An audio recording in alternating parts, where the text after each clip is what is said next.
So mama, don't you wait on me. I know I told you I'd be back by 3, but I got caught up in the situation, oh shit. On the other side of heaven where the Lord sits. So mama, don't you wait on me. Don't wait up, don't wait up, don't wait up. Say mama, don't you wait on me. Don't wait up, don't wait up. So mama, don't you wait on me. Don't wait up, don't wait up. No mama, don't you wait for me. I'll be back. Good afternoon. It's nice to see you both today. How are you doing? I'm doing well. Nothing much. How about you, Sarah? How are you feeling? I'm well, thank you. That's good. That's good to know. So, Mr. Kunle, you requested for this session. What's going on? Yes, I did. I've been carrying my wife along, asking for an input as per your last session regarding my plan and everything that I want to do. But she's not been letting me do some certain things. Like, for example, I used to go on a holiday with my friends, which I used to do, I've done for the past 2 years, but she's not letting me go, which, you know, before I don't need to ask her, I will just go. So that's why I don't believe in asking for this permission thing. It's not my own thing. I needed this session because Sarah has been moving somehow. I don't understand how I've been carrying you along all the time, and now when I want to do something, you're not letting me do it. He keeps saying that he's telling me everything that's going on and that he's asking, he calls it asking permission. But then surely if he's asking permission and I say no, then that should mean no, right? What he's saying is that he just wants me to say yes. He just wants to tell me what's going on and for me to always say yes. And this time, I'm saying no, and suddenly we're back in therapy. I've said that he can't go because the last time he went to Lagos in December, his friend cheated on his girlfriend. I don't think that my own husband should be in that sort of environment or around those sorts of people. It doesn't even matter. My friend is not married, and that relationship, it's not like they were in a serious relationship. It's just, you know, all these girlfriend that you met along the line, and it's not like they're seriously dating. And I don't know why she's comparing that to us. That's why I said he's not married and it doesn't matter. Be careful of the friends you hang out with, because the way they behave, that's what your partner will think that's exactly how you behave. So it's a reflection on your behavior. How did you know that? Oh, he told me himself. Now my fault now. Now my fault. Now my mouth no dey stay one place. My church too much. Next time anything happen, I will not tell her anything. But I told you can come with me if that's what you are worried about. But I don't want to be in that kind of environment either. That's even gone now. I end up not going, which is fine. It's painful, but I'm over it. It's gone now. What I would not agree with is this wedding coming up in Nigeria. I have to be there, I need to be there, and I will be there. No, you're not going. Enough of this nonsense. What do you mean I'm not going? I've tried to take permission from you. I've asked you politely, and you're still telling me I cannot go for no apparent reason, just because you don't trust my motive. I will go to Lagos, and there's nothing she can do about it. She cannot be telling me what and what not to do. Kunle had better not leave the UK without letting me know. Sarah, why don't you want Kunle to go? Because I feel like Kunle has an ulterior motive for going to Nigeria. Why do you think so? Because whenever he's on a call with his friend and I enter the room, he either switches to Yoruba, which he knows I don't understand, or he leaves the room. And when I ask afterwards what they were talking about, he just says, oh, normal boys talk. I don't trust his friends. And when he starts speaking in Yoruba, it makes me really anxious because I hear words like shayo, which I know doesn't mean something nice, and other things like that, and it just, I don't get why he has to do it unless he's hiding something, because that's the only time he's ever done it. Why do you want to hear what me and my friends are discussing? You won't see me trying to listen to you when you're talking to your but then friends. I don't switch languages or leave the room when I'm talking to my friends, do I? So I cannot even speak my own language in peace. You're making everything like a conspiracy. Kunle, why do you feel the need to switch language whenever Sarah is there? There's no need. I'm not hiding anything. It's just a coincidence. Coincidence. That's some coincidence that's happening pretty much every time he's on the phone to his friend. And to me, that's not a coincidence, that's a pattern. Why I no go speak Yoruba? There are some things that Sarah should not hear, and there are some things that I would never let her hear. So as far as for now, she doesn't understand Yoruba, I'll keep speaking Yoruba. As a Yoruba wife, I've started learning Yoruba. My people, Bawani. How are you? I tried, right? She thinks I'm hiding something, but I'm not. It's just like, when you're talking to the other person and the other person is speaking in Yoruba. It's weird me speaking in English. Like, do you get my point? I get your point. And Sarah, why do you feel the need to monitor Kunle's conversations? Because ever since he came back from that holiday in Lagos where his friend cheated, I feel like I need to be more careful with him. And if that's the sort of person that he's going on holiday with, then he might as well not go. So you're punishing me for what my friends did. He's not even married. Why does that matter? No, Kunle, you're not being punished. You're being questioned because your actions are suspicious. And you never switch languages with me unless you have something to hide.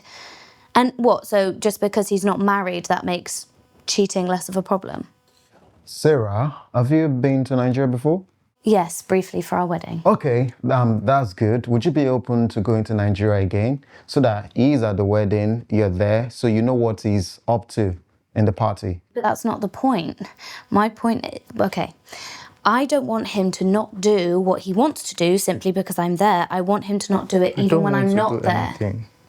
And until I don't have any more doubts, you will not go. I mean, I shouldn't have to spend time I don't have, because I've already used up all my paid holiday, to go and make sure my husband behaves himself, as in doesn't sleep with somebody else while he's away. I shouldn't have to do that. Nobody should have to do that. I shouldn't have to do that even with paid holiday. Okay, how can I clear this your doubts? Call your friend. Don't speak in Yoruba. Don't tell him I'm here, and ask what the plans are for the wedding. Kunle, are you comfortable to do that? Come on, if you haven't got anything to hide, then you'll call him.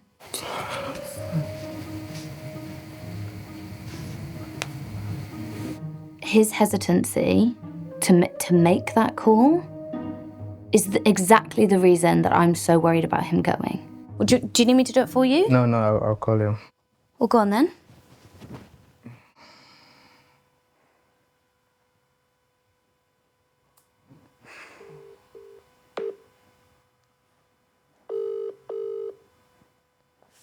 My guy, what's up? Kunle me, how far now?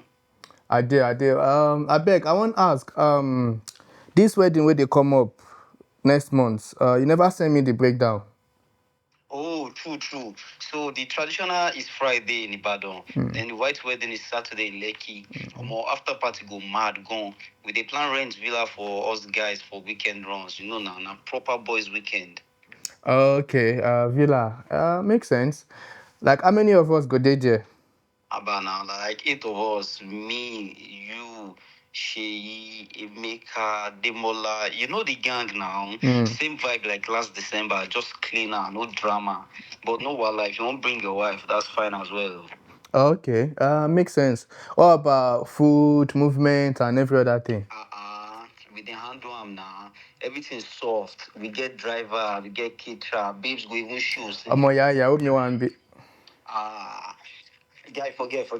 Just cruise. Nobody go do pass himself now. Me say I go just calm down. Okay, no wala. Send the plan to me, make I book my flight. No wala. I go send them tonight. Make I not lie, I don't miss boys' energy. Yeah, me too. Oh yeah, now. Sarah, what are your thoughts after hearing that conversation? That's exactly as I feared. She said I should call. I called. And I should not have called because there's nothing that would have gone in that call that would make her believe me. But just to, satisfy her, that's why I make that call. And now, I don't call. My guy don't talk. Nothing. She said I feel bring her come. So, I don't know. I don't even know where the problem is now. He mentioned babes go show. No, that one. And will you let me finish? No. This babe don't dey understand pidgin. I know imagine say she go fit catch that babe go show. Next thing now, she fit go start to dey learn Yoruba. That one no go good though. Sha, I dey game. He said something about last December vibes. A villa. I mean, what kind of a wedding after party is that? That's not a wedding. That's a bachelor trip. And you are not a bachelor. And he said, you know the gang. That's the same people that I don't trust. Those are my friends. Like, and what's he meant by babe go show? It's not babe go show. It's not like we're having girls around. It's a segment in the wedding that, you know, cultural dances and all of that. It's not what you're thinking. Babe's Go Show. He thinks that I don't understand, but I've been learning a little bit of pidgin English because I'm fed up of not understanding. His explanation is total rubbish. I know that he means that there's going to be girls there grinding on the guys. His explanation was honestly pathetic. And he mentioned that I can come with you, so I don't see... Yeah, but he only said that after listing everything that you didn't want me to hear. Look, Kunle, this isn't about you cheating. This is about you willingly surrounding yourself with men who think this is normal behavior. But what parts of my friends do you not understand? Are you trying to isolate me from my friends? Are you trying to see what she's doing? Okay, Kunle, fine. Go. But when you go, you don't stay at the villa in that environment with those people, okay? Because that's not a wedding, that's a free-for-all. So I can go, but be on lockdown? No. Go and stay with your uncle or stay in a hotel somewhere far, far away from that villa. Share your location with me and check in and send me updates like you would if you had nothing to hide. That's like a parole, like I'm in prison. That's not marriage. No, that sounds like accountability. Okay, Kolawole. Okay, look, I'm not asking for you to do this forever, but this is what I need right now. I don't think it's a big deal for him to share his location with me and for me to see where he is, because he doesn't have anything to hide. Then it shouldn't be a big deal. You know, it's about trust. Now they don't dey track head of house. Monitoring spirits don't follow me come from my village. Wahala. Okay, Kunle, let me ask you. Do you want to go to this wedding to enjoy and connect with your friends or fight for the right to do it on your terms? I just don't want to feel like I'm being babysat. And Sarah, is the goal to punish him for what he did not do or protect what matters to you? To protect what matters. Then maybe this is the bridge. Kunle goes to the wedding. He doesn't check in the villa. Maybe it stays somewhere neutral, you know, stays in a separate hotel or with a family member. And if he stays in a hotel, he checks in, he lets you know, not because he's a child, but because trust needs transparency. So I would stay in an hotel or with my uncle and then check in with you. That's the line for now. So next time I'll be needing a tracker. That depends on what you do this time. Well, this is a trust-building stage. And for now, you must work on Sarah's terms. And when things, in the future, things will definitely get better. And more importantly, I must commend you guys, because you guys have been amazing since the beginning of this session. And there's been a lot of growth. And, you know, that's what therapy is all about. I'm really happy with the growth and success of this session. And I'm looking forward to seeing you guys next time. Thank you for coming to Awesome's Therapy. Thank you. Thank you. Wallahi, he's running something in Nigeria. Nah, he's doing something shady. I don't trust him. Like, look at the way he looks so uncomfortable. I tried helping him though, but he's being shady. There's something he's doing in Nigeria that he doesn't want his wife to know. Say, mama, don't you wait on me. Don't wait up, don't wait up. So mama, don't you wait on me.